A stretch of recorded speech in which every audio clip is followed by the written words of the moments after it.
द्वितीय श्रीक्षेत्र बारिपदा बाहुड़ा यात्रार प्रथम दिन जन्मवेदी में लीलाखेला सारी रत्न सिंहासन को फेरुंट चतुर्थ मूर्ति।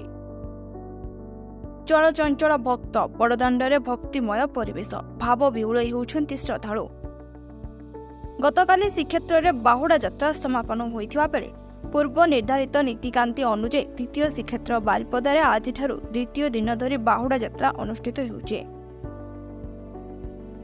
किंतु आमर मयूरभंज द्वितीय श्रीक्षेत्र हेले मध्य आमको जो महाराजा स्वतंत्र गोटे अधिकार देइचंती सुभद्रा रथ टाणिबा पई केवल केवल झियो मानकू सेटा माने केवल मयूरभंज रे सेटा प्रचलित आ कोठी को जगह बारिपदा छाडी देला को जगह नाही समस्त मिछिकी रथ टाणुचंती।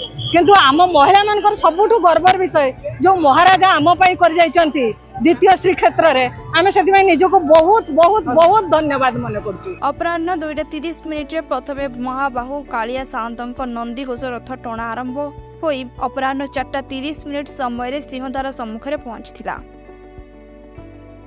या परे गुंडीचा मंदिर सम्मुखरे देवी सुभद्रांक दर्प दलन रथ को महिला माने टाणी नै टाउन थाना सम्मुखरे पहुंचाइबा परे बाहुड़ा यात्रा प्रथम दिनर रथ टणा समापन होइथिला। आसंता काली प्रथमे सुभद्रांक रथ टणा परे बड़ भाई बलभद्र तालध्वज रथ टणा जिवो।